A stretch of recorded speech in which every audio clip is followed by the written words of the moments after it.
지난주 했던 내용을 또 잠깐 살펴보도록 하겠습니다. 지난주에 우리 에스겔서 22장에서 26장까지 말씀을 이렇게 나누는데요. 보내드린 문제 보시면서 잠깐 복습을 하도록 하겠습니다. 첫 번째 문제 보시면 하나님께서 이스라엘을 심판하시기 전에 그들의 죄를 알게 하라고 말씀하십니다. 이스라엘 백성들의 가장 큰 죄는 무엇인가요? 에스겔서 22장이 이스라엘 백성의 죄, 특별히 예루살렘의 그 심판을 받게 되는 죄에 대해서 알게 하라는 거죠. 여러분, 죄인이 심판받을 때는 모르고 심판받는 게 아니고 알고 심판을 받습니다. 이거는 이제 재판석에 섰을 때를 얘기하는 거예요. 그래서 왜 심판을 받게 하는지를 알게 하라 할 때 가장 큰 죄가 백성들의 피 흘린 죄, 그리고 우상을 섬긴 죄. 그러니까 이걸 조금 생각해 보면 이 계명의 가장 핵심이 하나님을 경외하고 이웃을 사랑하는 건데, 하나님을 버리고 우상을 섬겼고 이웃을 사랑하지 않고 피를 흘리겠다, 죽이겠다, 빼앗고 죽였다, 하나님 말씀을 전혀 지키지 않는 그 죄가 해당이 되는 겁니다. 그 중에 제일 큰 게 이제 하나님을 버린 거죠. 우상을 섬긴 죄. 그래서 심판을 받게 되는 것이다 라고 말씀을 하게 됩니다. 그리고 두 번째 보면 이 죄 중에 이제 하나하나 지적을 하죠. 선지자들의 죄. 선지자들은 어떤 죄를 지었나? 22장 25절에 보시면요. 선지자들이 반역을 했고 사람들의 영혼을 삼키고 재산과 보물을 탐내었다, 탈취했다. 그렇게 기록을 합니다. 그러니까 종교 지도자들이 백성을 섬기는 게 아니고 백성의 것을 빼앗은 거죠. 영혼을 삼켰다. 말씀을 제대로 안 가르쳤고요. 심판받도록 내버려 두면서 그들의 재산을 탐을 냈다. 그때나 지금이나 이런 타락한 모습이 여전히 있었다는 겁니다. 세 번째 보면 제사장들은 어떤 죄를 지었나요? 예배를 드려야 되고 말씀을 가르쳐야 될 제사장들 율법을 범했다. 그리고 성물을 더럽히고 거룩한 것, 속된 것 구별하지 않고 그렇게 가르치지도 않고 또 안식일을 보지 않았다, 지키지 않았다. 그러니까 이 제사장들부터, 종교 지도자들부터 바른 신앙의 본을 보이지 않았다는 겁니다. 그 다음에 네 번째 보시면 고관들, 정치인들이죠. 고관들은 어떤 죄를 지었나요? 불의한 이익을 얻으려고 피 흘려 영혼을 멸했다. 백성들에게 공의롭게 행정을 하고 사람들을 위해서 공직을 감당해야 될 이런 관리들도 불의한 이익을 탐을 낸 거예요. 그러니까 백성들의 것을 세금을 바치고 한 것들을 다 탈취하고 빼앗고 그들의 영혼을 멸할 정도라, 피해를 흘리게 하고 멸했다. 그렇게 말씀을 하죠. 그 다음에 다섯 번째는 백성들은 그럼 어떤 죄를 지었는가? 일반 백성들 22장 29절에 보시면 이제 위에 있는 사람이 다 해먹고 위에 있는 사람들이 서로 다 빼앗고 하니까 이제 서로가 이제 부족하죠. 그러니까 서로 막 빼앗기 시작하는 거죠. 백성들끼리도 포악을 행하고 강탈했다. 서로 빼앗았다. 가난한 자, 궁핍한 자가 생기면요. 돌보지 않고 그들을 압제해버렸어요. 더 빼앗은 거죠. 그리고 나그네까지 부당한 대우를 했다라고 기록합니다. 성경의 율법은 그렇지 않죠. 가난한 자를 돌봐야 되고 나그네를 대접해야 되고 서로를 존중히 여기며 사랑하는 법을 가지고 있었음에도 불구하고 그 하나님 말씀들을 전혀 배우지 않고 실천하지 않게 될 때 백성들에 이르기까지 강팍하게 된 거죠. 그래서 나라가 망하게 된 겁니다. 그래서 예루살렘이 망하게 되었다. 여러분, 하나님의 율법을 직접 받은 이스라엘 백성도 시대가 이렇게 지나면서, 시간이 지나면서 하나님 말씀을 안 가르치면 이렇게 되는 겁니다. 똑같습니다. 근데 하물며 이방인들이, 우리가 이방인으로 하나님을 믿고 말씀을 받았는데 우리가 이것을 게을리하게 되면 더 악해지는 거예요. 더 악해져요. 이방인들은 원래 죄인들이었는데 원래대로 돌아가 버립니다. 겉모습만 종교인이고 겉모습만 기독교인이고 겉모습만 그냥 성직자고 겉모습만 성도들이지 원래 그냥 대로 돌아가 버리는 거죠. 그래서 이제 교회가 비난을 받을 수밖에 없는 그런 상황이 될 수밖에 없다. 그래서 여러분이 예루살렘이 멸망받은 모습들을 보면서 우리의 모습을 돌아보셔야 됩니다. 그 다음 여섯 번째 보시면 이제 23장, 에스겔서 23장으로 넘어가면 두 여인의 비유가 나오죠. 오홀라와 오홀리바. 그래서 이 장막이란 이름을 가지고 있다 그랬죠. 그녀가 지은 장막, 자기 멋대로 지은 그 북쪽 이스라엘. 그 장막 안에 내 장막이 그녀에게 있다. 그러니까 오홀리바는 남쪽 유다를 상징한다. 그렇게 말씀을 드렸죠. 그래서 이 오홀라와 오홀리바는 두 여자로 표현되어 있지만 북쪽 이스라엘과 남쪽 유다를 상징하는 이름이라 하는 것을 기억하시면 되겠습니다.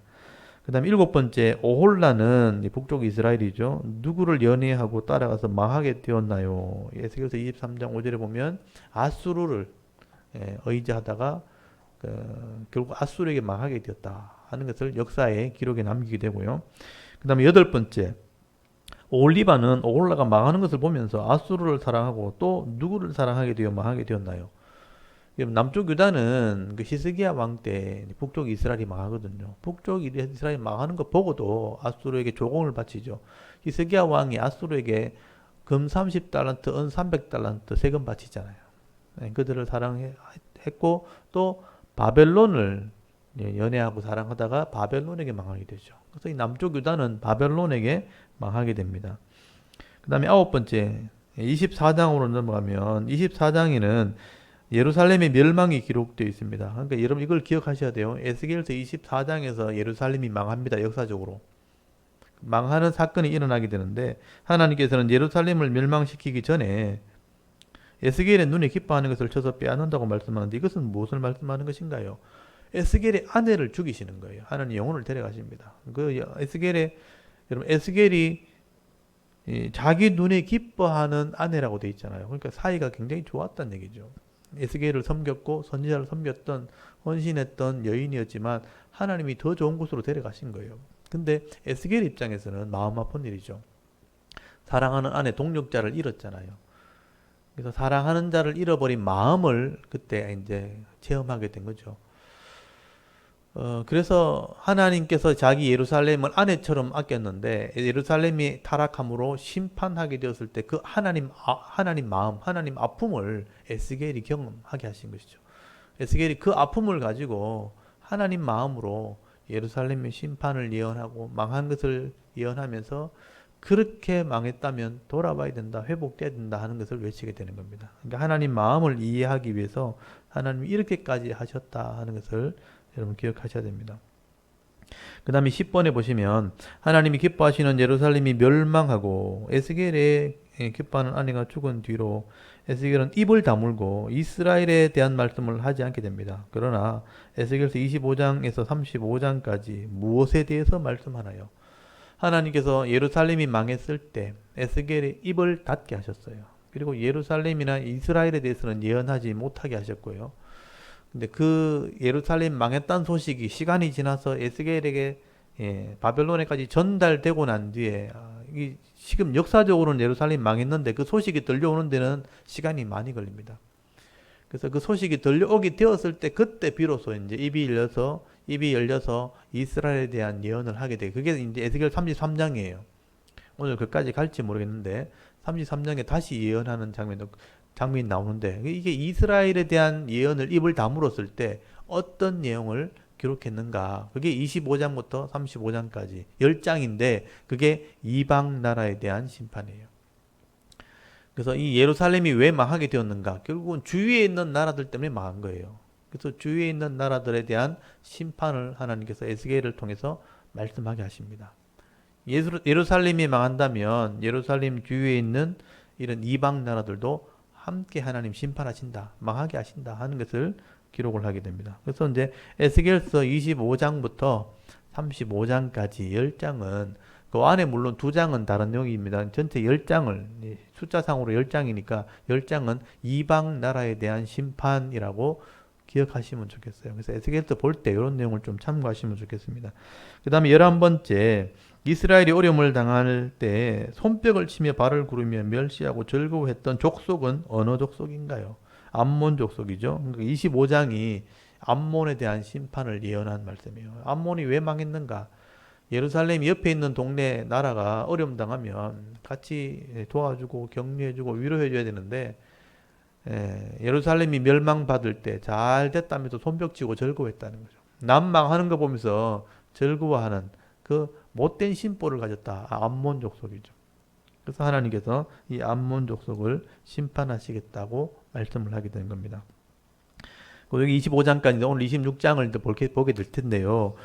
그 전에 우리 족보를 한번 빨리 또 정리를 하도록 하겠습니다. 아담에서부터 예수님까지 여러분 이걸 머릿속에 잘 외우십시오.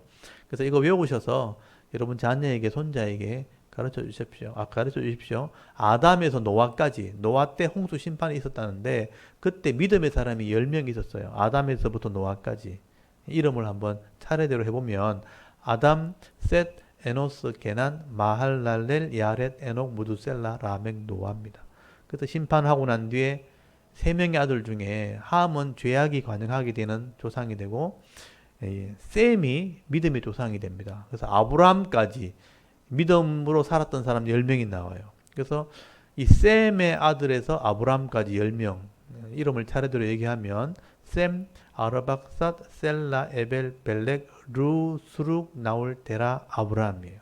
이 아브라함 때 하나님이 처음 언약을 했어요. 그래서 믿음을 가진 사람이고 믿음의 조상이 되었고 아브라함부터 진짜 왕이 나라를 세우는 왕이 될 때까지 다윗까지 그리고 솔로몬 아들 번창할 때까지 족보가 나오죠. 그게 이제 아브라함의 족보이면서 나중에 유다의 족보가 됩니다. 그래서 아브라함, 이삭, 야곱까지 야곱의 아들이 12명인데 그 중에 네 번째 아들 유다가 예수님 족보에 들어가요. 그래서 이걸 유다의 족보라고 그러는데 그래서 유다, 베레스, 헤스론, 람, 아미나답, 나손, 살문, 보아스, 오벳, 이세, 다윗이 왕이 되고 솔로몬 때 번창하게 된 거예요. 근데 솔로몬이 우상을 섬기는 바람에 둘로 나눠집니다. 물질을 선택했던 이 10지파는 망하는 역사를 이루고 믿음을 선택했던 유다는 예수님 족보로 들어가게 됩니다. 그래서 10지파 망하는 이야기를 중간에 하나 넣어야 돼요. 그래서 여로보암부터 호세아까지 19명의 왕입니다. 그래서 이때 반역이 계속 일어나고 중간에 두 왕조, 오므리 왕조, 예후 왕조 두 개가 들어간다는 거예요. 그래서 양쪽 끝에 반역, 중간에 오므리 왕조, 예후 왕조, 이게 북쪽 이스라엘이에요. 그래서 반역에 처음에 반역한 사람이 여로보암, 나답 반역이 일어나죠. 바하사, 엘라 반역이 일어나죠. 시므리 또 반역하죠. 오므리 왕조가 이제 4명이 나오죠. 오므리, 아합, 아하시아, 요람. 우상을 섬기니까 예후를 들어서 심판했어요. 예후 왕조 밑에 4명이 나와요. 예후 빼고 4명이 나와요. 예후, 그 다음에 여호아스, 요아스, 여로보암, 이세, 스가랴. 그리고 여기서부터 반역이 또 일어나요. 살룸 반역, 머나헴 반역, 버가히야 아들 베가 반역, 호세아 반역. 아수르에게 망해서 722년에 혼혈 족속이 돼버려요. 이게 북쪽 이스라엘의 멸망의 모습이고요. 남쪽은요, 솔로몬의 아들 르호보암, 비록 이제 악을 행했지만, 우상을 섬겼지만, 그나마 이제 신실했던 부분이 조금 있었어요. 그래서 솔로몬, 르호보암, 아비암, 그 다음에 아사 때 제대로 했는데 실패해요. 그 다음에 요사밧 두 번째 제대로 했는데 또 실패해요. 우상을 섬기는 며느리를 데리고 와요. 4명의 왕이 타락합니다. 그것 때문에 여러분 이세벨의 딸 아달랴가 들어와가지고 4명이 타락해요. 그게 4명이 여로보암, 아시아, 그 다음에 아달랴 있고 그 다음에 요아스, 아마샤까지 4명이 타락해요. 다 비참하게 죽어요. 그 다음에 우시아가 세 번째 기회. 여기서부터 후반전이에요. 이게 앞에 전반전이고 우시아부터 후반전이에요. 우시아, 요담, 아하스, 아카낭, 히스기야, 우시아가 세 번째 기억이고요. 히스기야가 네 번째 기억이에요. 근데 이제 15년 더 사는 바람에 므낫세가 태어나서 나라가 망한 거예요. 므낫세가 이제 심판을 경고받은 왕이에요. 그 다음에 아몬, 요시아 때 일꾼을 키우는 잠깐의 개혁을 하고 그 다음부터 줄줄이 망하죠. 여호아하스 애굽에 잡혀 죽고 여호야김 1차 포로, 여호야긴 2차 포로, 시드기야 3차 포로 해서 바벨론에게 멸망을 받게 되고 포로 생활을 하게 됩니다. 포로 생활은 회개에서 돌아오는 얘기예요. 돌아올 때 그 포로 가운데 잡혀간 사람이 여고냐, 스알델, 스룹바벨 3명이에요. 스룹바벨이 돌아와서 성전 지어요. 그 다음부터 말라기까지 타락하게 되는 거죠. 그 다음에 아비훗, 그 다음에 엘리야김, 아소르, 사독, 아킴, 그 다음에 엘리옷, 엘라살, mat단, 야곱, 요셉, 다음에 예수님이 태어나서 원래 말씀을 다시 가르쳐서 진짜 하나님 나라를 보여주는 사역을 하게 되죠. 그리고 속죄하고 성령이 오셔서 예수를 믿음으로 온전히 구원을 이루고 성령을 보내가지고 믿게 해서 다 구원하겠다는 거죠. 그래서 이게 하나님의 구원 역사를 보여주는 사건입니다. 이런 족보를 다 머릿속에 넣으면 이게 성경 전체 얘기가 되는 거예요. 이걸 꼭 기억하시고요. 그리고 성경을 보실 때 참고하시면 좋겠습니다. 오늘은 이제 에스겔서 27장부터 보도록 하겠습니다. 26장부터 보도록 하겠습니다. 이제 오늘은 에스겔서 26장부터 시간 되는 데까지 보겠는데요. 35장까지가 이방, 열방에 대한 심판에 대한 얘기인데 그 얘기를 한번 살펴보겠습니다. 하나님께서는 이스라엘을 그 당시에 24장에서 심판, 예루살렘 망했으니까 심판한 거거든요. 그 주위에 있는 암몬, 모압, 에돔, 블레셋 25장에 설명했고요. 26장부터는 두로, 그러니까 이 예루살렘보다 더 북쪽에 있는, 이스라엘의 북쪽에 있는 항구 도시, 두로의 그 화려한 도시, 번창하고 무역하는 도시, 그 교만함과 악함을 하나님 심판하십니다. 그래서 여러분 이 지중해 그 서쪽에 그 지중해에서 볼 땐 동쪽이죠. 이스라엘에서 보는 서쪽인데 지중해 동쪽에 두로라는 항구는 사실 이제 아시아와 연결되는, 그리고 밑으로 내려가면 아프리카와 연결되는, 지중해로 들어가면 유럽과 연결되는 굉장히 중요한 지역의 항구 도시였어요. 그래서 굉장한 무역을 했기 때문에 엄청난 물류가 있었고, 그걸로 재물을 가졌기 때문에, 돈을 가졌기 때문에 권력을 가지고 타락하게 되는 그런 모습으로 심판을 받게 되는 겁니다. 그래서 여러분 26장을 보시면요, 26장 한번 보십시오. 여기 두로에 대한 심판 써놓으시고, 11째 해 어느 달 초하루에 여호와의 말씀이 내게 임하여 이르시되, 인자야, 에스겔을 불러서 두로가 예루살렘에 관하여 이르기를, 아하, 만민의 문이 깨져서 내게로 돌아왔도다. 그가 황폐하였으니 내가 충만함을 얻으리라 하였도다. 예루살렘도 그 당시에 이제 강대국들에게 이제 연결되어 가지고 애굽으로 내려갈 때 하나의 이제 거처처럼 돼 가지고 여러 나라 왕들이 왕래하는 그런 곳이었단 말이죠. 그래서 예루살렘이 그렇게 많은 나라들을 이렇게 관계하는 나라였는데 예루살렘이 망했단 말이에요. 예루살렘 망하니까 이제는 나만 잘 되게 됐구나, 이렇게 한 거예요. 그러니까 예루살렘 멸망을 보면서 예루살렘이 만문의 문이었는데 깨져버렸다. 그러니까 이제 내가 이제 잘 되게 됐다. 예루살렘이 황폐했으니 내가 충만하게 되리라. 내가 더 부자가 된다. 이렇게 교만했다는 거예요. 남 망하는 거 기뻐하는 거 좋지 않죠. 그래서 두로가 그렇게 예루살렘 멸망을 보고 기뻐했다. 그래서 3절에 보시면, 그러므로 주 여호와께서 이같이 말씀하셨느니 두려야 내가 너를 대적하여 바다가 그 파도를 굽이치게 함같이 여러 민족들이 와서 너를 치게 하리니 그들이 두로의 성벽을 무너뜨리며 그 망대를 할 것이요 나도 티끌을 그 위에서 쓸어버려 맨바위가 되게 하며. 그러니까 성이나 도시가 있던 그 바위 위에 이 성을 지었거든요. 이 두로는 원래는 그 해변에서 좀 떨어져 있어요. 800m인가 떨어져 있는 섬이었어요. 바위 섬 위에 성을 지은 거죠. 그래서 그 고대 시대는요, 바위를 건너서 두로로 와야 되기 때문에, 배를 타고 건너와야 되기 때문에 점령하기가 쉽지 않았다는 거예요. 그래서 교만을 떨고 이랬는데 하나님께서 바위를 흔들어 버려가지고 파도를 쳐버려가지고 그 성을 다 썰어버리면 맨바위처럼 바위만 남게 할 거다. 지금은 바위만 남아 있어요. 지진으로 이게 해수면이 깔아앉아가지고 하나님 말씀하신 대로 돼버렸는데, 이 알렉산더 대왕이 이제 바벨론이 지나가고 페르시아 지나가고 알렉산더 대왕이 그 두로 그 섬을 흙을 메꿔버렸거든요. 자꾸 교만하게 우리 성을 못 무너뜨린다 하니까 처음에는 바벨론에게 공격을 받고 페르시아에게 공격을 받고, 그 다음에 알렉산더 대왕에게 공격할 때는 바다를 메꿔서 육지를 만들어 버렸어요. 그래서 이제 그 성을 완전히 폐허를 만들어 버렸습니다. 그리고 이제 지진이 나서 바다로 깔아앉아 버렸는데, 하나님께 교만할 때 하나님께서 이 성을 썰어버리고 맨바위를 만들겠다 했는데 진짜 그렇게 돼버렸습니다. 5절에 바다 가운데 그물 치는 곳이 되게 하리니 내가 말하였습니다. 주 여호와의 말씀이니라. 그가 이방의 노략거리가 될 것이요 들에 있는 그의 딸들은 칼에 죽으리니 그들이 나를 여호와인 줄 알리라. 주 여호와께서 이같이 말씀하셨느니라. 내가 왕들 중에 왕 곧 바벨론의 느보네살 왕으로 하여금 북쪽에서 말과 병과 기병과 군대와 백성의 큰 무리를 거느리고 와서 두로를 치게 할 때 바벨론이 예루살렘을 무너뜨렸던 나라입니다. 근데 예루살렘 무너뜨리고 난 뒤에 두로를 치러 간다는 거예요. 하나님이 그렇게 그 손에 맡겨버렸다. 그래서 바벨론의 왕이 느부갓네살 왕이 두로를 치러 갑니다. 근데 두로가 아까 말했던 것처럼 그 당시에는 섬이었기 때문에 쉽게 점령을 못해요, 사실은요. 그래서 13년 동안 전쟁을 했는데 결국 두로를 무너뜨리지 못합니다. 나중에 알렉산더가 무너뜨리거든요.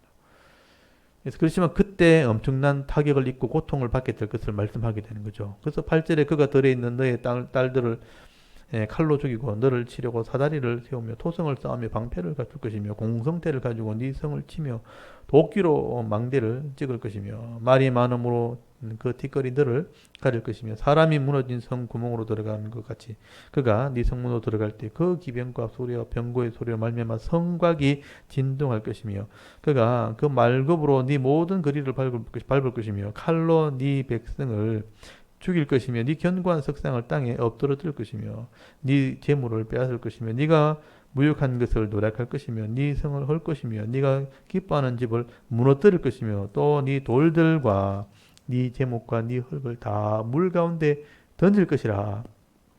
내가 네 노래 소리를 그치게 하며 네 수금 소리를 다시 들리지 않게 하고 너를 맨바위가 되게 한즉 네가 그물 말리는 곳이 되고 다시는 건축되지 못하리니 나 여호와가 말하였으며 주 여호와의 말씀이니라. 바벨론 왕래에서 그 육지 지역은 두로에 있는 육지는 점령이 되어 완전히 폐허가 돼버리고요. 그 성만 남아 있다가 나중에 알렉산더 대왕 때 실제로 점령을 당하게 됩니다. 그래서 이제 육지가 되면서 이 성이 폐허처럼 돼버리고 나중에 지진이 나서 진짜 맨바위만 남는 그런 두로 땅이 돼버린 거죠. 15절에 주 여호와께서 이같이 두로에 대하여 말씀하시되 네가 엎드러지는 소리에 모든 섬이 진동하지 아니하겠느냐. 곧 너희 가운데 상한 자가 부르짖으며 죽임을 당할 때라. 그때 바다의 모든 왕이 그 보좌에서 내려 조복을 벗으며 수놓은 옷을 버리고 떨림을 입듯 하고 땅에 앉아서 너로 말미암아 무시로 떨며 놀랄 것이며 그들이 너를 위하여 슬픈 노래를 불러 이르기를 항해자가 살았던 유명한 성읍이여 너와 너의 주민이 바다 가운데 있어 견고하였도다. 해변의 모든 주민을 두렵게 하였더니 어찌 그리 멸망하였는고. 네가 무너지는 그날에 섬들이 진동할 것이며 바다 가운데 섬들이 네 결국을 보고 놀라리로다 하리라. 절대 망하지 않을 그런 성인 줄 알았는데 그런 나라인 줄 알았는데 이 망하는 걸 보고 그 주위에 있는 사람들이 놀랄 것이다. 다른 왕들도 놀라게 될 것이다. 그 당시에는 그런 일들이 실제로 일어난 겁니다. 19절에 주 여호와께서 이같이 말씀하셨느니라. 내가 너를 주민이 없는 성읍과 같이 황폐한 성읍이 되게 하고 깊은 바다가 네 위에 오르게 하며 바다가 오른다 그러죠. 이 섬이 가라앉았습니다. 지진이 나가지고 큰 물이 너를 덮게 할 때 내가 너를 구덩이에 내려가는 자와 함께 내려가서 여러분 구덩이에 내려가는 자는 사탄이에요. 사탄. 구덩이가 소홀이거든요. 소홀에 내려가는 자와 함께 내려가서 옛적 사람에게로 나아가게 하고 너를 그 구덩이에 내려간 자와 함께 땅 깊은 곳에서부터 황폐한 곳에 살게 하리라. 네가 다시는 사람이 거주하는 곳이 되지 못하리니 살아있는 자의 땅에서 영광을 얻지 못하리라. 내가 너를 패망하게 하여 다시 있지 못하게 하리니 사람이 비록 너를 찾으나 다시는 영원히 만나지 못하리라. 주 여호와의 말씀이니라. 두로가 워낙 화려하고 워낙 부자고 워낙 강력한 나라였기 때문에 이렇게 망하게 될 것을 예언하게 된 겁니다. 그리고 27장도 두로예요. 3장이 나와요. 27장은 두로가 얼마나 화려했는지 두로가 항해를 하고 무역을 하는 그런 도시였기 때문에 그 고급스러운 배를 만드는 그런 내용을 설명합니다. 그런 배를 만들었던 엄청난 그런 도시가 망하게 된다는 겁니다. 여러분, 그래서 이 두로의 슬픈 노래, 두로의 애가입니다. 애가. 27장 1절에 여호와의 말씀이 내게 임하여 이르시되 인자야 너는 두로를 위하여 슬픈 노래를 지어라. 두로의 애가죠. 두로의 슬픈 노래. 너는 두로를 향하여 이르기를 바다 어귀에 거주하면서 여러 섬 백성과 거래하는 자여 주 여호와께서 이같이 말씀하시되 두로야 네가 말하기를 나는 온전히 아름답도다 하여도다. 여러분 돈이 많으니까 그 섬을 화려하게 꾸미고 정말 예쁘게 만들었기 때문에 정말 보면 다 아름답다. 바닷가에 그런 성을 지었으니까 섬에 그 성을 아름답게 지었으니까 얼마나 보기 좋았겠어요. 고개를 들면 여러분 이렇게 바닷가에 호텔 같은 데 자고 나서 바닷가에 쳐다보면요. 막 그 경치가 끝내주잖아요. 그런 곳이 두로였어요. 눈만 뜨면 막 해변에 쫙 펼쳐져 있고 뒤로 돌아보면 대자연이 앞에 대륙이 앞에 있고 뒤에는 바다가 있고 그런 아름다운 곳이었어요. 누가 봐도 아름다운 곳이었죠. 온전히 아름답다 할 정도였죠. 그래서 교만한 겁니다. 하늘에 네 땅이 바다 가운데 있으며 너는 너를 지은 자가 네 아름다움을 온전하게 하였도다. 선일의 잣나무로 네 판자를 만들었으며 이제 배를 만드는 거예요. 선일의 아주 고급 나무로 배에 판자를 만들고 너를 위하여 레바논의 백향목까지다 돛대를 만들었도다. 바산의 상수리 나무로 네 노를 만들었으며 기띔섬 황양목에 상하로 꾸민 갑판을 만들었도다. 배에 갑판을 만들고요. 애굽에 수놓은 가는 배로 돛을 만들어 깃발을 삼았으며 엘리사 섬의 청색 자색 배로 차이를 만들었도다. 시돈과 아르바 주민들이 네 사공이 되었으며 두려야 네 가운데 있는 지혜자들이 네 선장이 되었도다. 지혜로운 사람 데리고 와서 선장을 세우고 사공을 세우고 9절에 그 발의 노인들과 지혜자들이 네 가운데서 배의 틈을 막는 자가 되었으며 바다의 모든 배와 그 사공들은 네 가운데에 무역하도다. 이 배를 초급스럽게 만들어가지고 돛을 띄워가지고 가는 곳마다 무역 장사를 했다는 거예요. 얼마나 돈을 많이 벌었겠어요. 10절에 바사와 룻과 푸시 네 군대 가운데서 병정이 되었으며 네 가운데에 방패와 투구를 달아 네 영광을 나타냈다. 배에 군대를 실어가지고 다니면서요. 방패를 삼아서 가는 곳마다 무역을 하고 대적에서 이겼다는 겁니다. 11절 아르바 사람과 네 군대는 네 사방 위에 있었고 용사들은 네 여러 망대에 있었으며 네 사방 성 위에 방패를 달아 네 아름다움을 온전하게 하였도다. 12절에 다시스는 그 당시 아직 망하기 전이죠. 황금의 도시로 알려져 있고 황금과 보석의 도시. 그래서 이제 아틀란티스라는 그런 이제 많은 얘기를 하게 됐죠. 하여튼 여기는 스페인 쪽에 있는 지중해에서 볼 때 서쪽으로 가면 이 다시스 도로에서 볼 때는 서쪽으로 가게 되면 이 다시스의 화려한 도시와 무역을 했다는 겁니다. 다시스는 그 각종 보화가 풍성함으로 너와 거래하였으며 은과 철과 조석과 납을 네 물품과 바꾸었도다. 그래서 서로 이렇게 교류를 하면서 무역을 했으니까 돈을 많이 벌었다는 점. 그 화려한 도시 다시스와 무역을 했다. 그 고급 배를 타고 다니면서요. 엄청난 돈을 벌어들인 겁니다. 그리고 13절에 야환과 두발과 메색은 네 상인이 되었으며 그러니까 바벨론 지역에 있는 그런 족속들과 거래를 한 겁니다. 사람과 놋그릇을 가지고 네 상품을 바꾸어 가도다. 무역을 했다는 거예요. 도갈마 족속은 말과 군마와 노새를 네 물품과 바꾸었으며 더단 사람은 네 상인이 되었으며 여러 섬이 너와 거래하여 상아와 박달나무를 네 물품과 바꾸어 갔도다. 너의 제품이 풍부함으로 아람은 너와 거래하였으며 남보석과 자색배와 수놓은 것과 가는 배와 산호와 홍보석을 네 물품과 바꾸어 갔도다. 많은 물품들을 지금 교류하고 있죠. 17절 유다와 이스라엘 땅 사람이 네 상인이 되었으며 민닛 밀과 과자와 꿀과 기름과 유향을 네 물품과 바꾸어 가도다. 너희 제품이 많고 각종 보화가 풍부함으로 다메색이 너와 거래하였으며 헬본 포도주와 흰 양털을 너와 거래하였도다. 워단과 야화는 길쌈하는 실로 네 물품을 거래하였으며 가공한 쇠와 계피와 대나무 제품이 네 상품 중에 있었도다. 드다는 네 상인이 되었으며 말을 탈 때 까는 천을 너와 거래하였도다.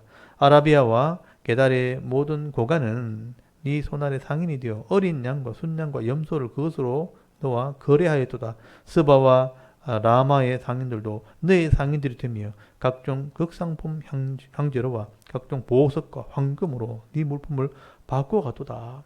이러면 온갖 물품들이 이 두로를 지나가는 거예요. 그래서 상거래하고 바꾸고 팔고 하는 일들을 했으니까 그 이익을 다 누가 누렸나? 두로 왕이 누린 거예요. 23절 하란과 간네와 에덴과 스바와 아수르와 길맛의 장사꾼들도 너희 상인들이라. 이들이 아름다운 물품과 청색 옷과 수놓은 물품과 빛난 옷을 백향목 상자에 담고 노끈으로 묶어가지고 너와 거래하여 네 물품을 바꿔가도다. 다시스의 배는 때를 지어 네 화물을 나르니 네가 바다 중심에서 풍부하여 영화가 매우 크도다. 이게 영화의 한 장면 같지 않아요? 큰 배들이 막 들락거리면서 상인들이 여기 뛰다니고 저기 뛰다니고 물건 나르고 장사하고 거래하고 이런 도시가 두로였어요. 그러니까 여러분 이 현금의 어떤 돈이 이렇게 빨리빨리 이제 돌게 되니까 그 안에 엄청난 부가 있게 되는 거예요. 그래서 부자들은 그 돈을 가지고 권력을 가지니까 하고 싶은 거 다 하게 되는 그런 이제 도시가 바로 두로와 같은 도시였습니다. 그리고 이제 26절부터는 이런 도시가 이제 망하게 된다는 거예요. 네 사공이 너를 인도하여 큰 물에 이르게 하며 동풍이 바다 한가운데 너를 무찔렀다. 이런 태풍이 불면 끝나잖아요. 배를 띄웠는데 하나님이 태풍을 일으켜서 그들을 칩니다. 27절 네 재물과 상품과 바꾼 물건과 네 사공과 선장과 네 배의 틈을 막는 자와 네 상인과 네 가운데 있는 모든 용사와 네 가운데 있는 모든 무리가 네가 패망하는 날에 다 바다 가운데 빠질 것이며 바다에 다 처박는 거죠. 물건 싣고 가다가 태풍이 나면 다 처박는 거죠. 하나님이 그렇게 심판하십니다. 28절에 네 선장이 부러지는 소리에 물결이 흔들리리로다. 노를 잡은 모든 자와 사공과 바다의 선장들이 다 배에서 내려 언덕에 서서 너를 위하여 크게 소리질러 통곡하고 티끌을 머리에 덮었으며 제 가운데 뒹굴며 그들이 다 너를 위하여 머리털을 밀고 굵은 배로 띠를 띠고 마음이 아프게 슬피 통곡하리로다. 여러분 그 귀한 보물들과 값진 상품들 싣고 가다가 배가 침몰해 보십시오. 그 살아나가지고 겨우 목숨 건져 나온 사람들 이거 바닷가에 있어서 눈물을 흘리며 가슴을 치며 통곡하게 되는 날이 있다. 그렇게 말씀하는 거예요.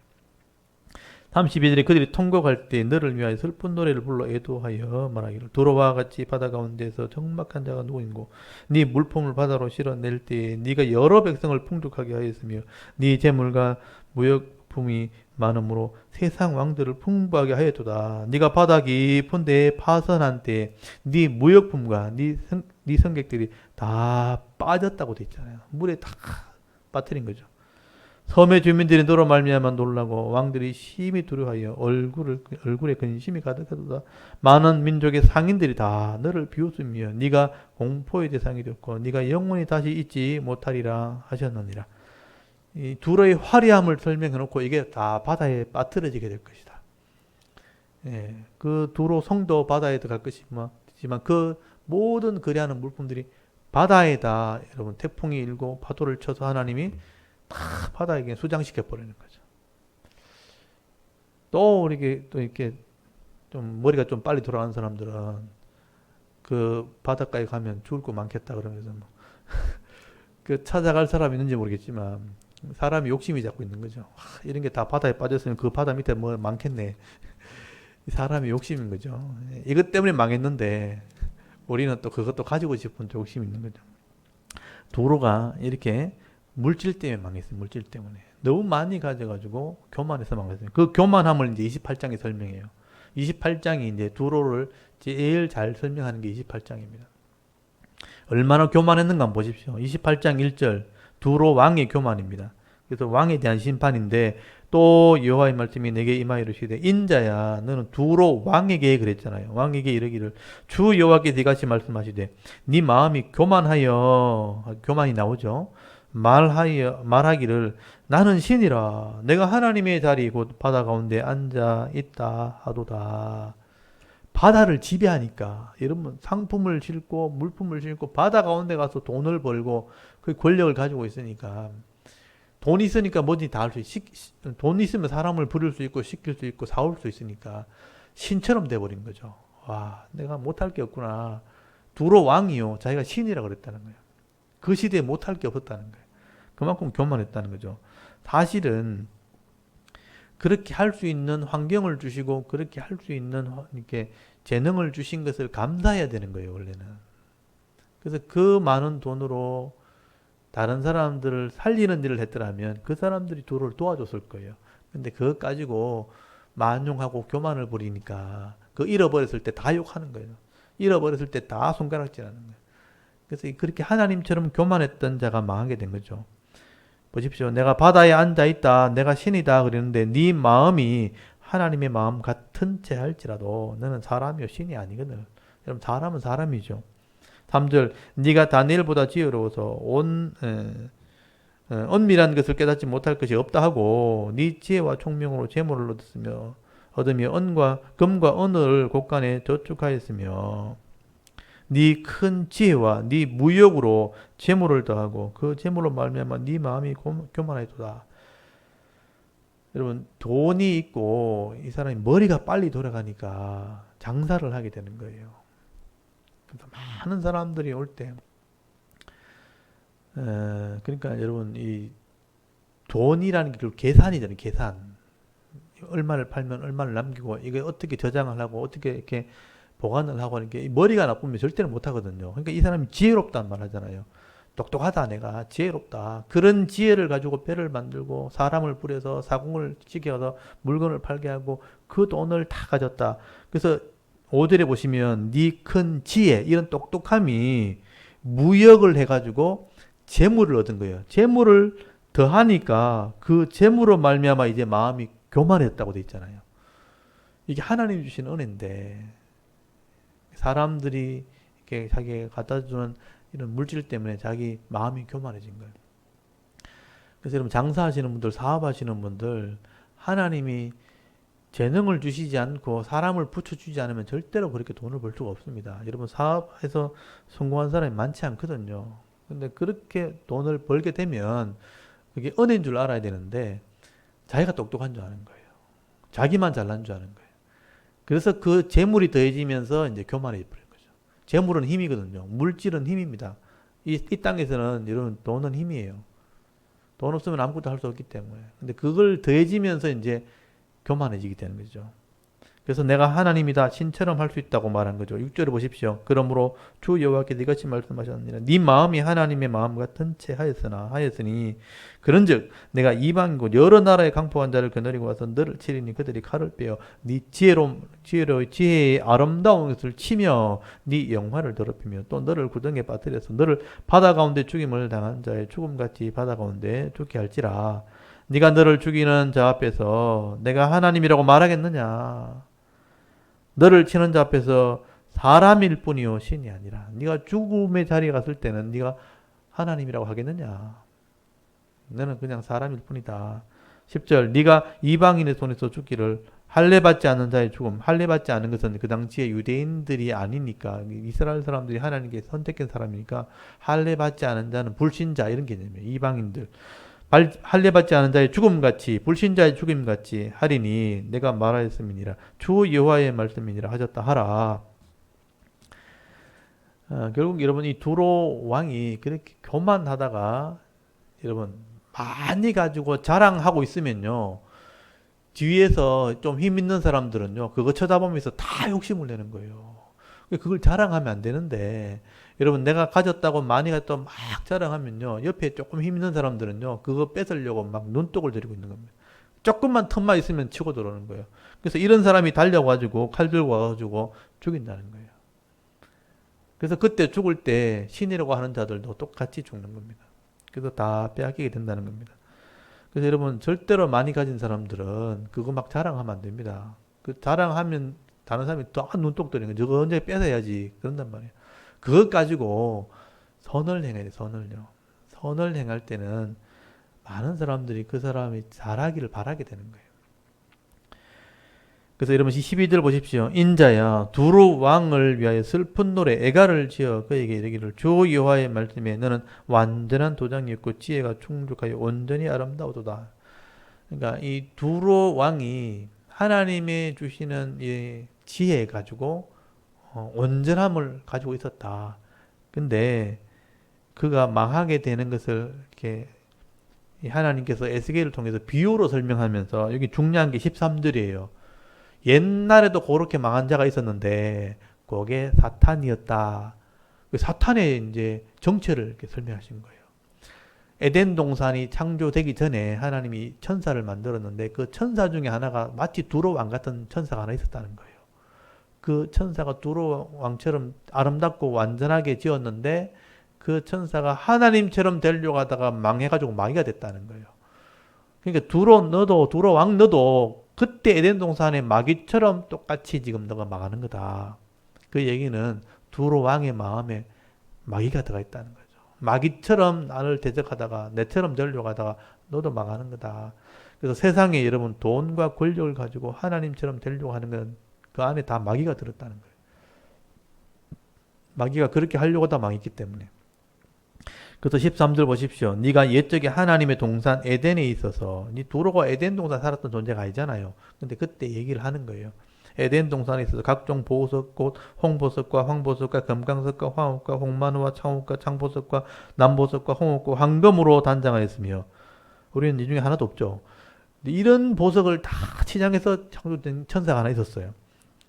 네가 지음 받던 날에 너를 위하여 소고와 비파를 준비했다. 찬양과 빵빠레를 울리면서 창조된 존재가 바로 이 천사입니다.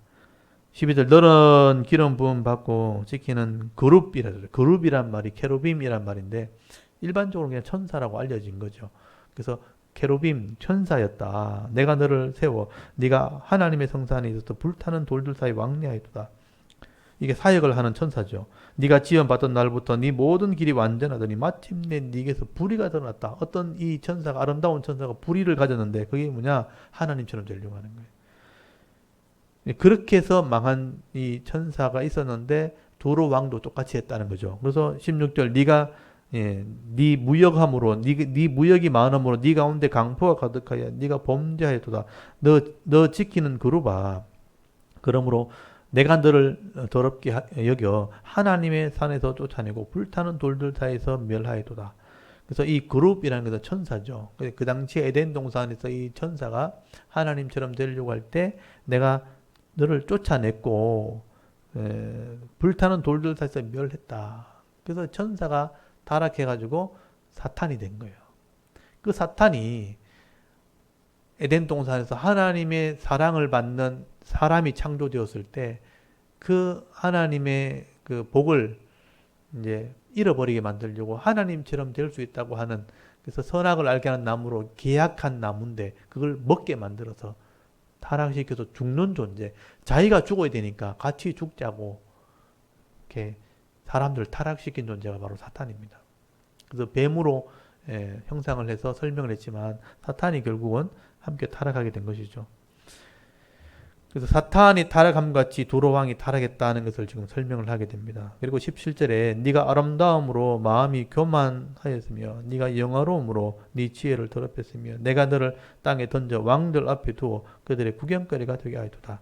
네가 죄악이 많고 무역이 불의함으로 네 모든 성소를 더럽혔으며 내가 네 가운데 불을 내어 너를 사르게 하고 너를 보고 있는 모든 자 앞에서 너를 땅 위에 죄가 되게 하였도다. 만민 중에 너를 아는 자가 너로 말미암아 다 논할 것이며 네가 공포의 대상이 되고 네가 영원히 다시 있지 못하리라 하셨다 하라. 그래서 두루가 왜 이렇게 망하게 되었는가? 사탄의 결국 교만함은 사탄이 이제 그렇게 부추긴 겁니다. 하나님처럼 될 수 있다 그러면서 그래서 사탄이 부추김으로 이 보면 거래도 지금 무역도 불이하게 했다고 돼 있잖아요. 과도한 이익을 남기면서 거래를 하면서 돈을 가지고 권력을 가지고 향락을 누리고 악하게 하다가 결국은 이렇게 패망하게 되었다. 그렇게 말씀하는 겁니다. 그리고 20절부터는 시돈, 두로와 시돈은 옆에 있는 도시입니다. 그래서 20절에 여호와의 말씀이 또 내게 임하여 이르시되 인자야 너는 얼굴을 시돈으로 향하여 그에게 예언하라. 시돈에 대한 예언입니다. 너는 이르기를 주 여호와께서 이같이 말씀하시되 시돈아 내가 너를 대적하노니 네 가운데 내 영광이 나타내리라 하셨다 하라. 내가 그 가운데 심판을 행하여 내 거룩함을 나타낼 때에 무리가 나를 여호와인 줄 알리라. 내가 그에게 전염병을 보내며 그의 거리에 피가 흐르게 하리니 사방에서 오는 칼에 상한 자가 그 가운데 엎드려질 것인즉 무리가 나를 여호와인 줄 알겠고. 여기까지 이제 두로는 시돈과 같다고 보시면 돼요. 두로와 시돈은 항상 같이 있는 도시입니다.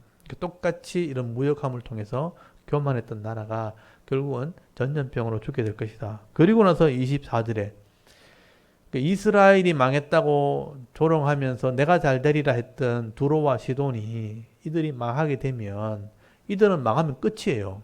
근데 이스라엘은 망해도 회복될 거다. 내 백성은 살아날 거다.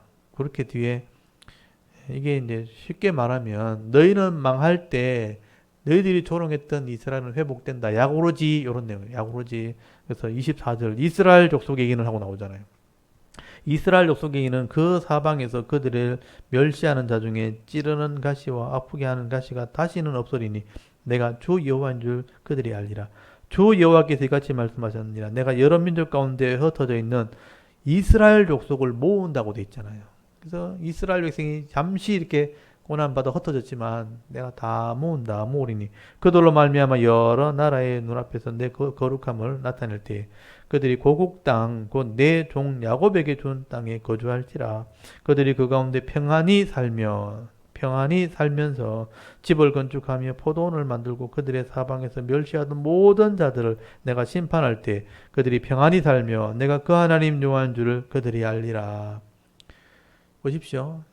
두로나 시돈이나 결국은 반짝했지만 결국은 교만해서 다 망하지만 내 백성은 언약한 백성이죠. 하나님 백성은 망하지 않는다.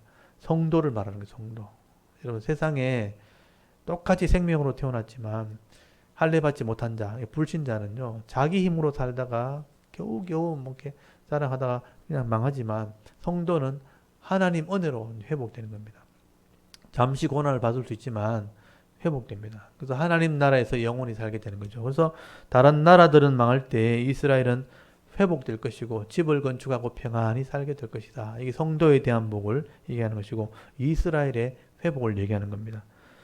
여기까지가 이제 두로에 대한 얘기죠. 그러니까 26장, 27장, 28장 세 장은 두로와 시돈에 대한 얘기고요. 그 다음에 29장부터는 애굽에 대한 얘기입니다. 두로가 그 당시에 이제 화려한 도시였다면 남쪽에는 애굽이 있었다는 거예요. 애굽도 세 장이 나옵니다. 29장, 30장, 31장까지. 32장까지네요. 4장 가까이 나옵니다. 한번 보십시오. 29장에 열째 해, 열째 달, 열두째 날, 10년 10월 12일이죠. 날에 여호와의 말씀이 내게 임하여 이르시되 인자의 너는 애굽의 바로 왕과 온 애굽으로 얼굴을 향하여 예언하라. 그래서 애굽의 바로 왕, 애굽에 대한 예언이죠. 애굽은 나일강을 중심으로 번창한 도시이기 때문에 강이 또 자기 것이라고 그런 거죠. 강에서 범람하는 그 비옥한 땅에서 농사를 지어서 부를 축적했거든요. 그래서 나일강 때문에 먹고 살았기 때문에 거기에 수자원이라든지 거기서 옥토를 얻었기 때문에 그 농사를 지어서 나일강 하류 지역에 나일강 하류 지역이 있고 나일강 상류 지역이 있는데 나일강 하류 지역에 이런 비옥한 옥토와 그리고 이 강을 통해서 부자가 됐거든요. 거기서 무역도 하고 그런데 강을 하나님께서 치시겠다고 말씀하시는 거죠. 그래서 거기 3절에 너는 말하여 이르기를 주 여호와께서 이같이 말씀하시되 애굽의 바로 왕이여 내가 너를 대적하노라. 너는 자기의 강들 가운데 누운 큰 악어라. 스스로 이르기를 나의 이 강은 내 것이라 내가 나를 위하여 만들어도다 하는도다. 여러분 강이 자기 거래요. 하나님 만들었는데 그 강에서부터 부를 축적하고 권력을 가졌기 때문에 강에서 내가 힘을 가졌다. 강은 내 거다. 내가 만들었다. 그렇게 교만했다는 거죠.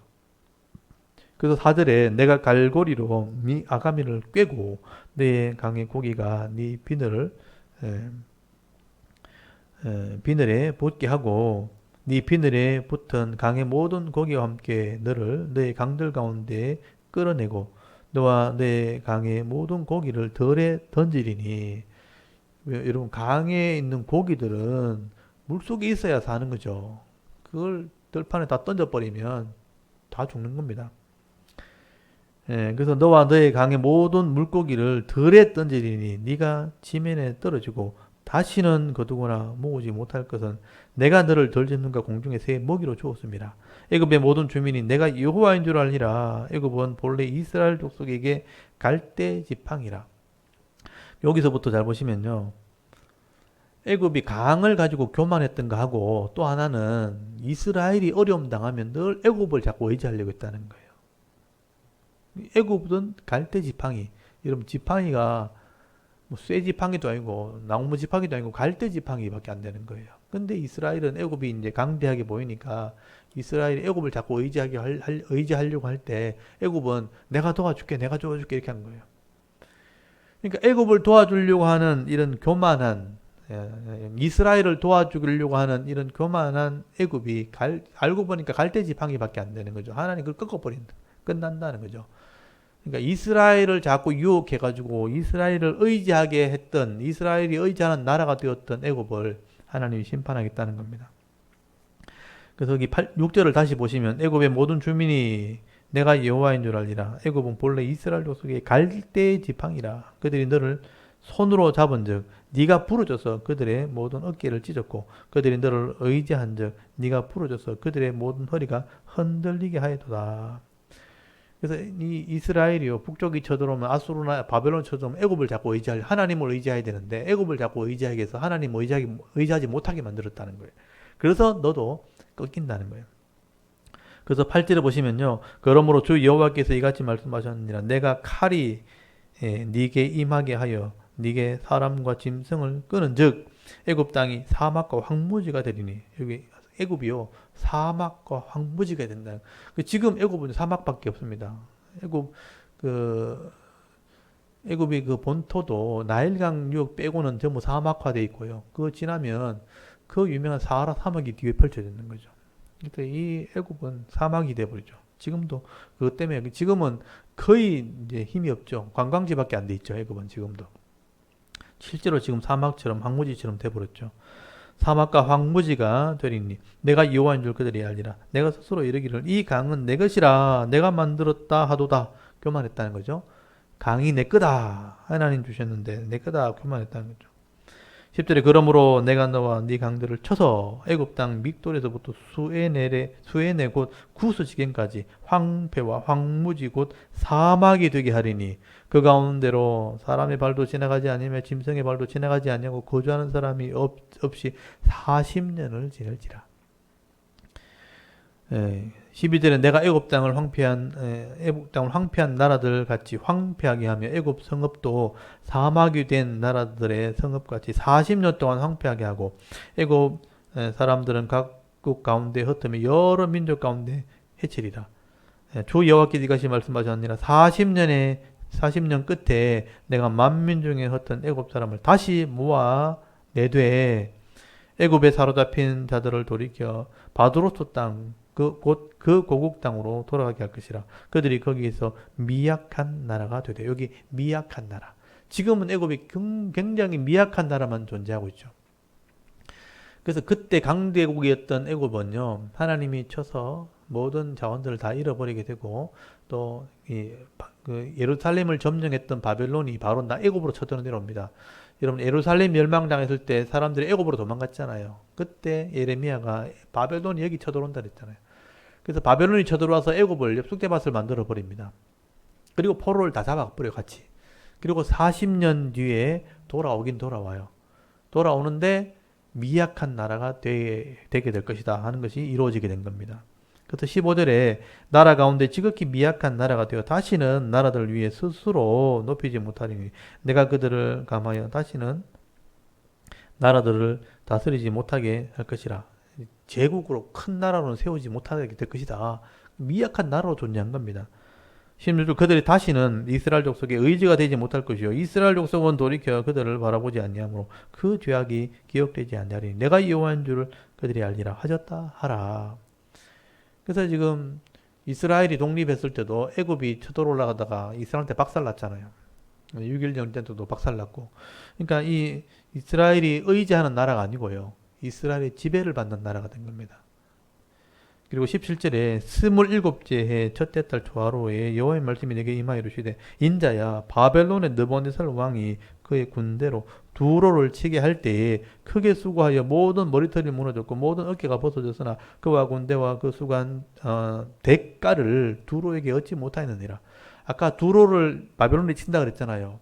그러니까 그때는 섬이었으니까 애를 먹었단 말이에요. 그래서 이게 여러 해 동안 수고를 했는데 만족한 결과를 얻지 못했다는 거예요. 그래서 하나님이 이 바벨론의 군대를 애굽에 보내가지고 그 대가를 얻게 했다. 그래서 이 두로를 못 치는 바람에 두로를 바벨론이 결국은 무너뜨리지는 못해요. 알렉산더가 무너뜨립니다. 그 뒤에 나오는.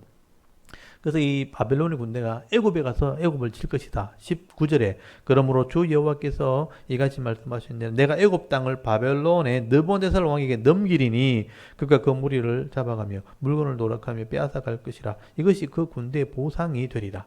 바벨론이 애굽 두로에서 얻지 못하는 보상을 애굽에서 얻게 할 것이라. 그래서 이제 이 악한 바벨론을 통해서 애굽을 치겠다는 겁니다. 20절에 그들의 수고는 나를 위하여 함인즉 그 대가로 내가 애굽 땅을 그에게 주었느니라. 주 여호와의 말씀이니라.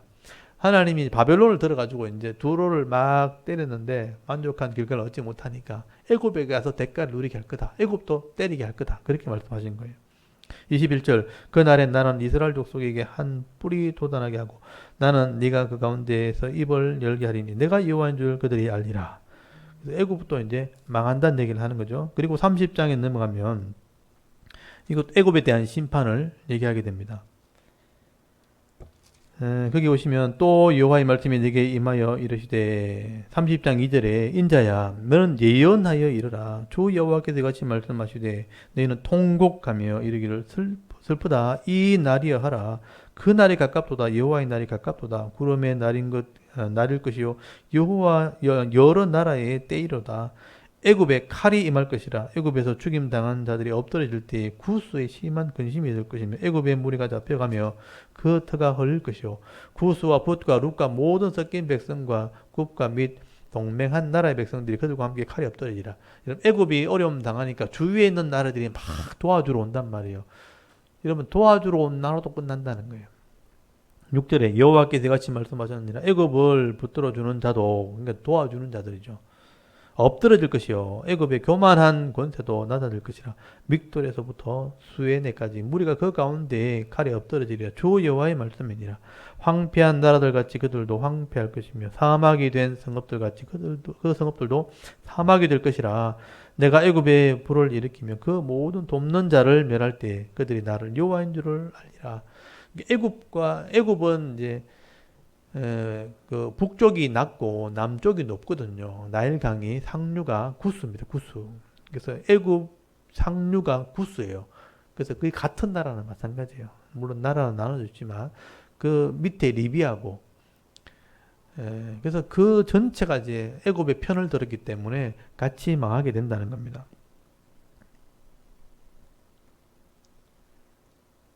그래서 거기 8절에도 보시면 내가 애굽을 불을 일으키며 그 모든 돕는 자를 멸할 때 그들이 나를 여호와인 줄 알리라. 그 날에 사들들이 내 앞에서 배로 나아가서 염려 없는 구두 사람을 두렵게 하리니 애굽의 재앙의 날과 같이 그들에게도 심한 근심이 있으리라. 이것이 오리로다. 주 여호와께서 이같이 말씀하셨느니라. 또 내가 또 바벨론의 느부갓네살 왕의 손으로 애굽의 무리들을 끊으리니. 바벨론을 통해서 심판하게 됩니다. 그래서 바벨론이 예루살렘 점령하고 난 뒤에 두로를 치고 남쪽으로 내려와서 모압, 암몬, 에돔 다 치고 그 다음에 애굽을 치고 구스까지 다 칩니다. 실제 역사에 그렇게 기록이 되어 있습니다. 그래서 거기 11절에도 그가 여러 나라 가운데 강포한 자기 군대를 거느리고 와서 그 땅을 멸망시킬 때 칼을 빼어 애굽을 쳐서 죽임당한 자로 땅에 가득하게 하리라. 내가 그 모든 강을 마르게 하고 그 땅을 악인의 손에 팔겠으며 타국 사람의 손으로 그 땅과 그 가운데 있는 모든 것을 황폐하게 하리라. 나 여호와의 말이니라. 주 여호와께서 이같이 말씀하셨느니라. 내가 그 우상을 없애며, 여기 우상이란 말 동그란 피시고요. 이방 나라는 기본적으로 우상을 섬깁니다. 애굽이 황소를 섬겼던 것처럼. 그래서 이런 나라를 칠 때 그들의 우상을 다 치겠다는 겁니다. 우상을 없애며 신상들을 높 가운데 부수며, 이 높은 멤피스인가 그럴 겁니다.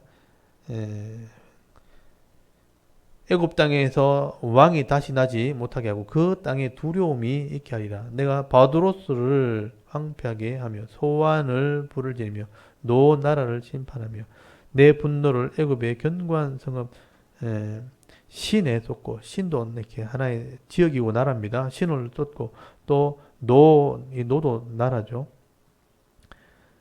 노는 이제 성경 지명으로 하면 더베.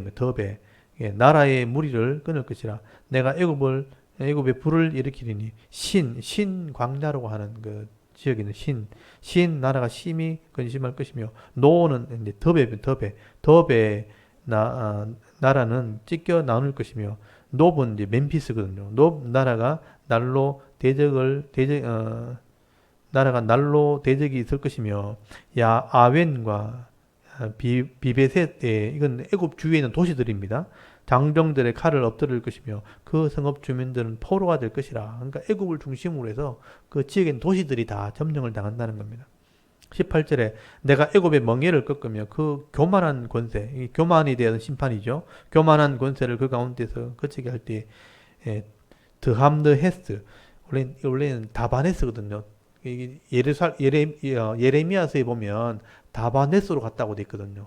그래서 드함드헤스라고 돼 있는데, 드함드헤스에서는 날이 어둡겠고 그 성읍에는 구름이 덮일 것이며 그 딸들은 포로가 될 것이라. 이같이 내가 애굽을 이게 심판입니다. 심판하리니 내가 여호와인 줄 그들이 알리라 하셨다 하라. 그리고 바벨론에게 이런 도시들이 다 점령을 당하게 됩니다. 그리고 20절에 11째 첫째 달 7째 날에 여호와의 말씀이 내게 임하여 이르시되, 인자야, 내가 애굽의 바로 왕의 팔을 꺾었더니 칼을 잡을 힘이 있도록 그것을 아주 싸매지 못하였고 약을 붙여 싸매지도 못하였느니라. 하나님이 팔을 꺾었다는 거예요. 22절 그러므로 주 여호와께서 이같이 말씀하셨느니라. 내가 애굽의 바로의 왕을 대적하여 그 두 팔 곧 성한 팔과 이미 꺾인 팔을 꺾어서 칼이 그 손에 떨어지게 하고 애굽 사람을 뭇 나라 가운데 흩으며 뭇 백성 가운데 해칠지라. 내가 바벨론 왕의 팔을 견고하게 하고 내 칼을 그 손에 넘겨주려니와 내가 바로의 팔을 꺾으리니 그가 바벨론 왕 앞에서 고통하기를 죽게 상한 자의 고통하듯 하리라. 내가 바벨론 왕의 팔을 들어주고 바로의 팔은 내려뜨릴 것이라. 하나님이 두 손의 팔을 들고 애굽의 팔은 내리고 바벨론 팔을 들어서 그들을 치게 하겠다. 그래서 바벨론으로 애굽을 치는 겁니다. 그래서 25절에 내가 바벨론 왕의 팔을 들어주고 바로의 팔은 내려뜨릴 것이라. 내가 내 칼을 바벨론 왕의 손에 넘기고 그들을 들어 애굽 땅을 치게 하리니 내가 여호와인 줄 그들이 알리라. 내가 애굽 사람을 나라들 가운데서 흩으며 백성들 가운데 해치리니 내가 여호와인 줄을 그들이 알리라. 결국은 바벨론에서 애굽이 멸망받을 것을 말씀하게 됩니다. 그리고 31장에 보시면 이 바벨론의 멸망을 하나의 비유로 설명하는데, 아수르의 멸망과 비유해서 애굽이 망할 것을 얘기하게 됩니다. 이게 또 애굽에 대한 멸망인데요. 31장 11째 해 셋째 달 초하루에 여호와의 말씀이 내게 임하여 이르시되, 인자야, 너는 애굽의 바로 왕과 그 무리에게 이르기를 네 큰 위엄을 누구에게 비하라. 그러니까 애굽도 상당히 강대국이었단 말이에요. 그 위용과 위엄을 어디다 비유할까? 네가 망하는 모습을 어떻게 비유할까 하면서 3절부터 보면 아수르가 그랬다는 거예요. 아수르가 큰 나라였는데 망했잖아요. 그 아수르처럼 너도 망할 거다. 그렇게 설명을 해요.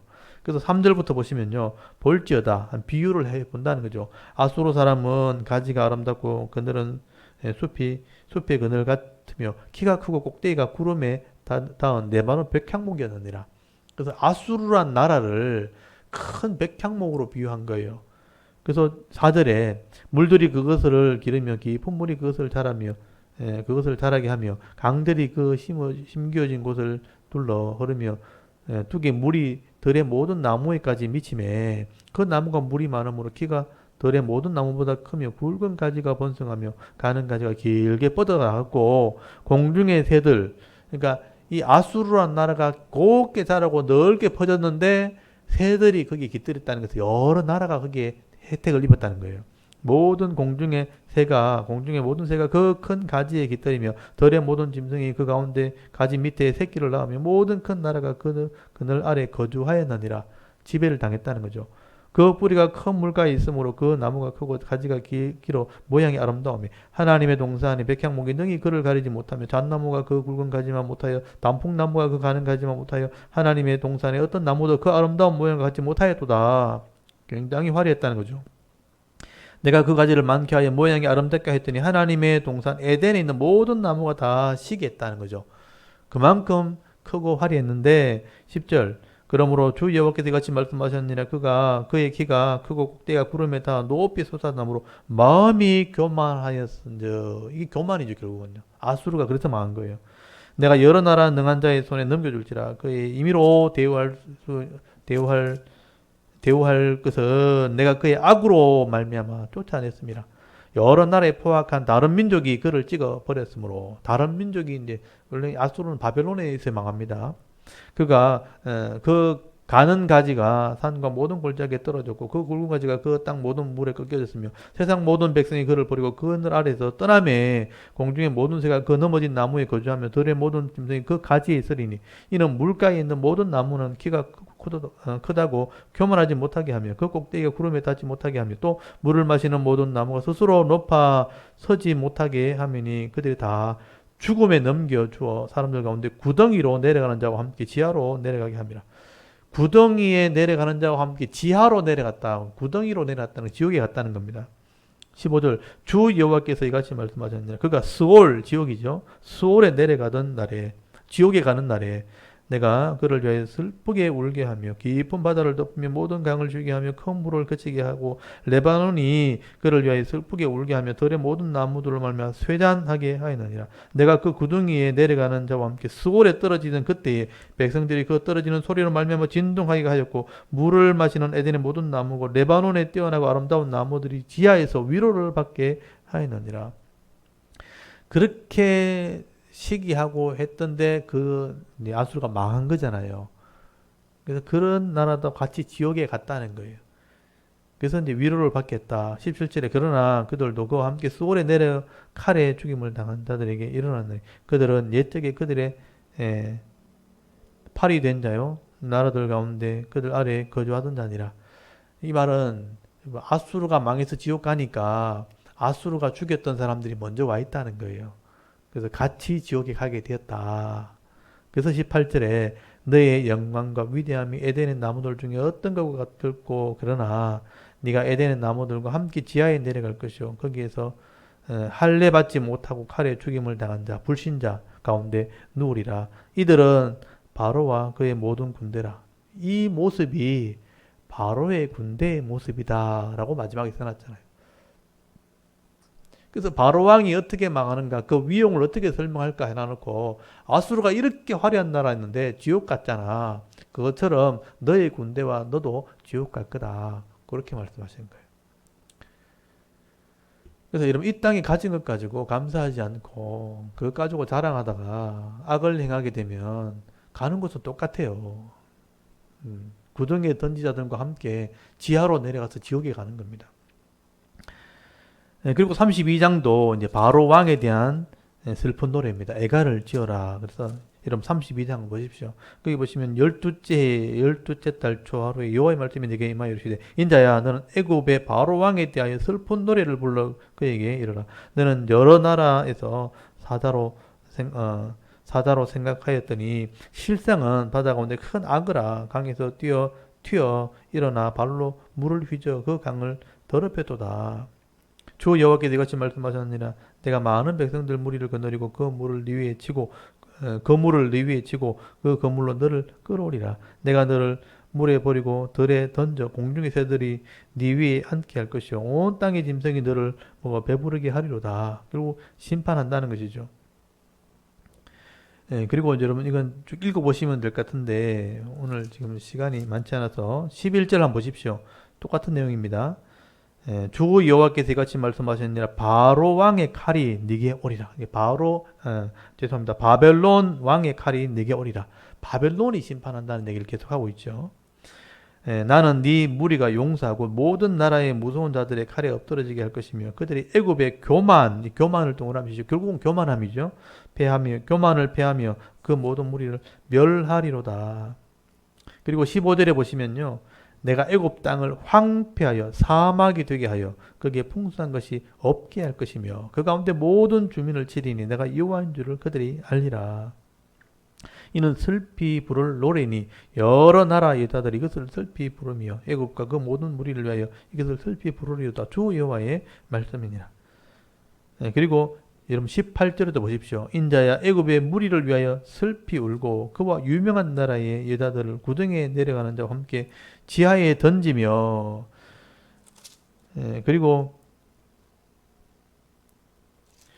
여러분 이 구덩이에 내려가 자가 바로 사탄이거든요. 사탄에 함께 이 지하에 던졌다는 것은 결국 지옥에 간다는 의미거든요. 근데 여러분 애굽이 지옥에 가보니까 거의 먼저 들어간 자들이 많이 있는 거예요. 한번 보십시오. 22절 보십시오.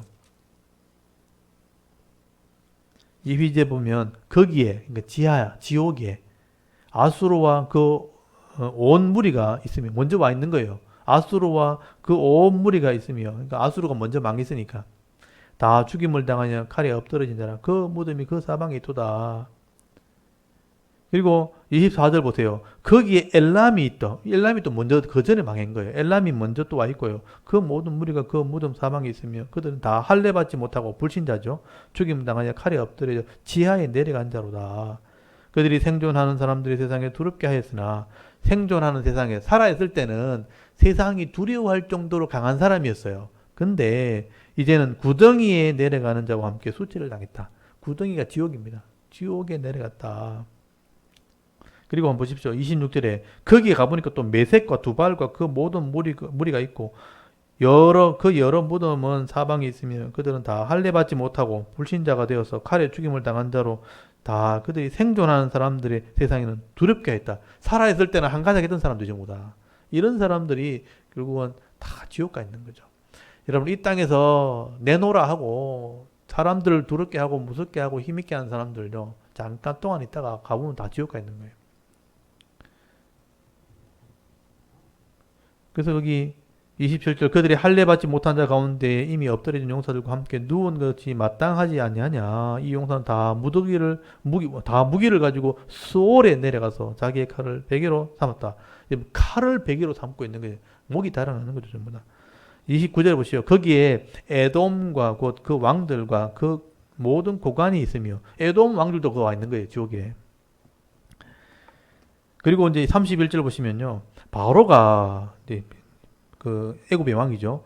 그들을 보고 그 모든 무리로 말미암아 위로를 받을 것이며 칼에 죽임을 당한 바로와 그 온 군대가 그리하로다. 주 여호와의 말씀이니라.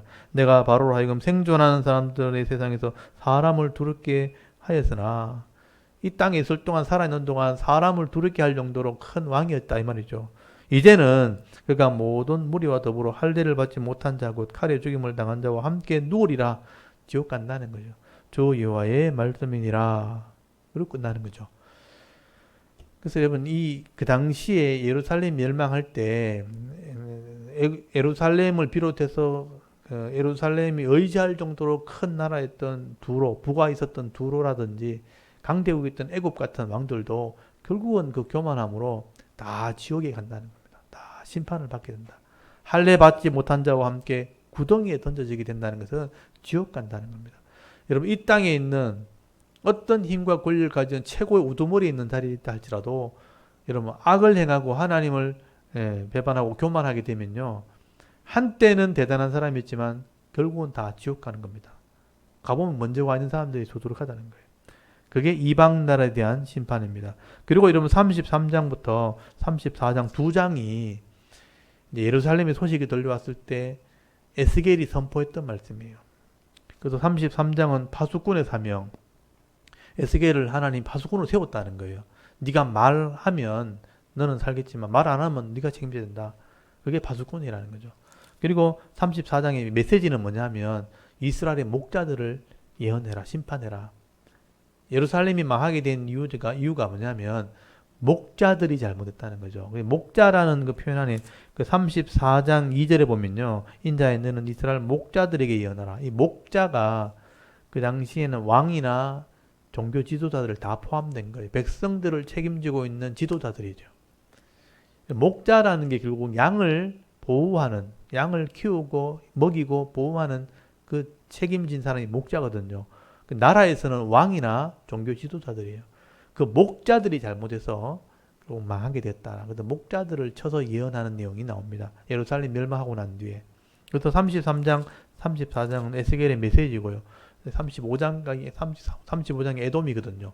35장까지가 이방에 대한 심판인데 요 안에 요런 이제 두 장이 들어가 있다는 거 꼭 기억하시면 돼요.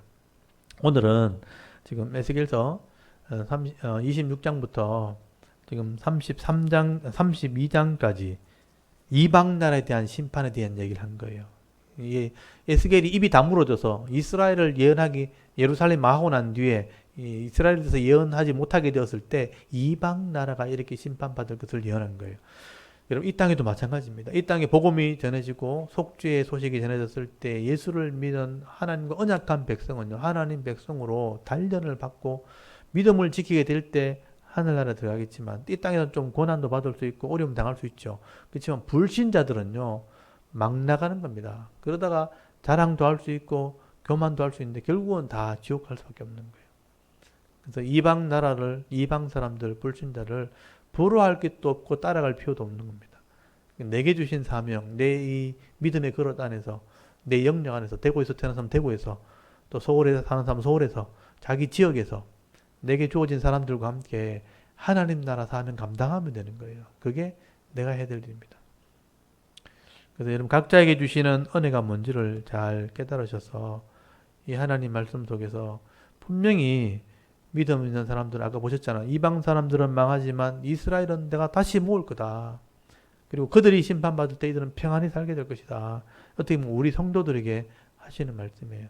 세상 사람들은 한번 교만함으로 돌아오지 않으면 그냥 심판으로 끝나는 겁니다. 그래서 우리 이 땅에 있는 동안 믿음을 가졌다면 적어도 어려운 일 생겼다고 낙심하지 마시고요. 여러 가지 문제가 생겼다고 절대로 우리 신앙에 대한 부분을 포기하시면 안 돼요. 이 믿음으로 잘 단련 받으셔서 하나님 나라 가는 날까지 신앙으로 승리할 수 있는 우리 하나님 백성들이 다 되실 수 있기를 바랍니다. 오늘 여기까지 하고 또 다음 주에 또 말씀을 또 나누도록 하겠습니다. 우리 잠깐 기도하고 마치겠습니다. 하나님, 오늘도